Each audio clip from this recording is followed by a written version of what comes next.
Hello दोस्तों, स्वागत है आपका अपने यूट्यूब चैनल पे। दोस्तों, जैसा कि हमने कल पढ़ा था मैंगो के बारे में, तो आज अपना टॉपिक रहेगा पपाया। तो आज हम पपाया के बारे में चर्चा करेंगे, उसके कुछ इंपॉर्टेंट क्वेश्चन। पपाया पपाया का साइंटिफिक जो नेम होता है वो होता है इसका कैरिका पपाया। इसकी जो फैमिली होती है वो कैरिकेसी होती है। इसका जो उत्पत्ति स्थान ओरिजिन सेंटर जो है वो है ट्रॉपिकल अमेरिका या फिर मैक्सिको। इसका जो क्रोमोसोम संख्या होता है वो होता है 18, और इसका एडिबल पार्ट जो खाने के भाग होता है वो होता है मेजोकार्प। और इसका जो फल का प्रकार फ्रूट टाइप जो होता है वो होता है बेरी, क्योंकि इसमें बीज जो होते हैं वो छितराए होते हैं। जिसमें बीज छितराए होते हैं उसका फल प्रकार बेरी होता है, और जिसमें जो कठोर गुठली होती है वो होती है ड्रूप हमेशा। कुछ ऐसे एक्सेप्शन भी हो सकते हैं, जैसे कि वेजिटेबल में देखें तो अपने ओकरा हो गए, भिंडी हो गए, इस तरह से। तो और जो पपीता में जो पपीते की जो आयु होती है जो कमर्शियल लेवल पे वो होती है 3 वर्ष होती है। और मादा फ्लावर और नर फ्लावर, मतलब मेल फ्लावर और फीमेल फ्लावर का जो रेशियो होता है 1:10 होता है। और जो मादा और उभयलिंगी पुष्प होते हैं वो होते हैं 1:2 में होते हैं। ठीक है। इसके आगे हम बात करेंगे कि इसके लिए कौन सी क्लाइमेट की आवश्यकता है। इसके लिए ट्रॉपिकल क्लाइमेट की आवश्यकता है, उष्ण कटिबंधीय ट्रॉपिकल की आवश्यकता होती है, मतलब टेम्परेचर की आवश्यकता होती है। और सोयल की बात करें तो लॉम सोयल आवश्यकता होती है, और इसका जो सोयल का पीएच माने तो 6.5 से 7 तक इसका पीएच होना चाहिए। जो पपे की वैरायटी होती है वो दो प्रकार की होती है, वो एक डायोसिस होती है और एक गायनोडायोसिस होती है। जो आज के ज़माने में जो बात करें तो हमें गायनोडायोसिस जो वैरायटी यूज में ली जाती है ज़्यादातर। और डायोसिस क्योंकि इसकी प्रोडक्शन भी कम होता है और बीज दर भी ज़्यादा होती है। तो जैसे डायोसिस की बात करें तो वैरायटी की पूसा ड्वार्फ हो जाएगा, पूसा जायंट हो जाएगा, पूसा नन्हा हो जाएगा, और हाथरस गोल्ड हो जाएगा। और ये सारी इसकी डायोसिस की वैरायटी। और गायनोडायोसिस की बात करें तो पूसा डिलीशियस हो जाएगा, पूसा मैजेस्टी हो जाएगा, CO5 हो जाएगा, सनराइज सोलो हो जाएगा, ताइवान हो जाएगा, वॉशिंगटन हो जाएगा, और कुछ घनी ड्यू। ये सारी वैरायटी किसकी है, ये गायनोडायोसिस की। और इसमें भी जो CO5 जो वैरायटी है वो जिसमें सबसे ज़्यादा पपेन पाया जाता है, और उसके बाद जो पाया जाता है सेकंड नंबर पे वो मैजेस्टी में पाया जाता है, पूसा मैजेस्टी। ठीक है। और जो पूसा नन्ना जो वैरायटी बताई थी जो इसकी थी डायोसिस की थी, वो पूसा नन्ना वैरायटी म्यूटेशन द्वारा विकसित की गई है, डेवलप की गई है। और जो प्रोटीन होता है जो पपेन, मतलब जो पपीते में जो पपेन पाया जाता है उसमें जो प्रोटीन की मात्रा पाई जाती है वो 72.21% पाई जाती है।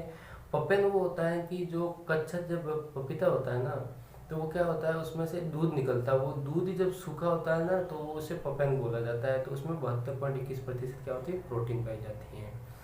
और जो गायनोडाइसिस जो वैरायटी है उसकी जो बीज ली जाती है वो 250 से 300 ग्राम ली जाती है। और जो ये डायसिस होती है उसकी 400 से 500 ग्राम ली जाती है। ठीक है।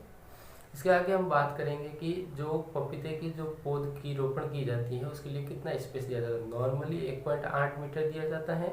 और जो ये HTP जो पूसा नन्ना जो वैरायटी है जो शॉर्ट मतलब जो बोनी वैरायटी है उसके लिए 1.2 मीटर की स्पेस रखा जाता है। ठीक है।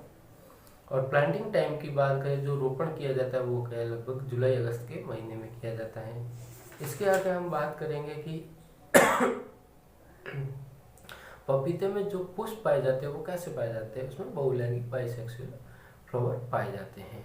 और इसके आगे हम बात करेंगे तो जो मादा पुष्प को अगर बढ़ाना हो पपीते के अंदर तो जिब्रेलिक एसिड का उपयोग किया जाता है, उसका 50 ppm का उपयोग किया जाता है, या फिर ट्राई आयोडोबेंजोइक एसिड का 100 ppm का उपयोग किया जाता है, जिससे कि फीमेल फ्लावर को बढ़ाया जा सकता है। इसके आगे तो हम बात करेंगे कि इसका प्रोडक्शन पपीते का 1 हेक्टेयर में कितना प्रोडक्शन होता है, तो 500 से 600 क्विंटल प्रति हेक्टेयर इसका प्रोडक्शन होता है। और इसमें जो डिजीज की बात करें तो पपीते में मेनली जो डिजीज लगती है वो डैपिंग ऑफ डिजीज लगती है, जो कि एक कवक जनित फंगस जनित होती है, पीथियम एफिनिक डर्मेटम होती है। ये ज़्यादातर बरसात के समय में लगती है, मृदा जनित बीमारी है।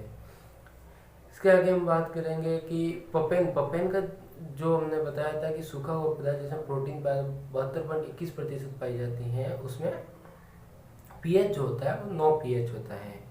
और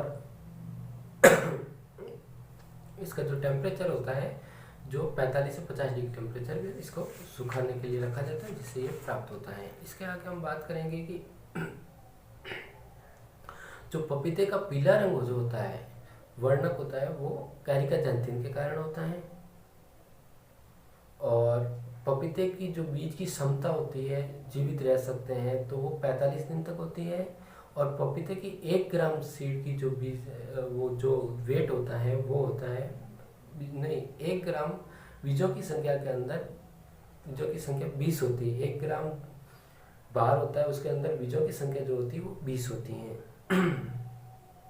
और इसको जो पपीते को भंडारण किया जाता है वो 13 से 14 डिग्री सेंटीग्रेड पर भंडारण किया जाता है। इससे अधिक टेम्परेचर पर वो खराब हो जाता है, मतलब पिघल वो सड़ जाता है।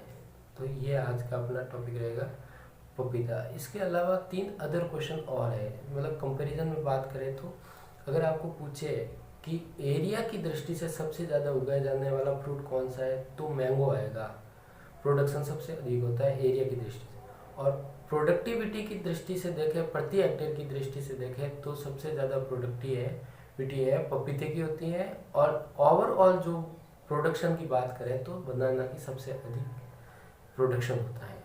तो 3 क्वेश्चन हो गए। एरिया की दृष्टि से मैंगो हो जाएगा, और प्रोडक्शन ओवरऑल देखें तो हो जाएगा बनाना हो जाएगा, और प्रोडक्टिविटी की बात करें प्रति हेक्टेयर के हिसाब से तो पपीते की उपज सबसे अधिक होती है। तो आज का अपना टॉपिक ये कंप्लीट करते हैं, आगे की चर्चा कल करें।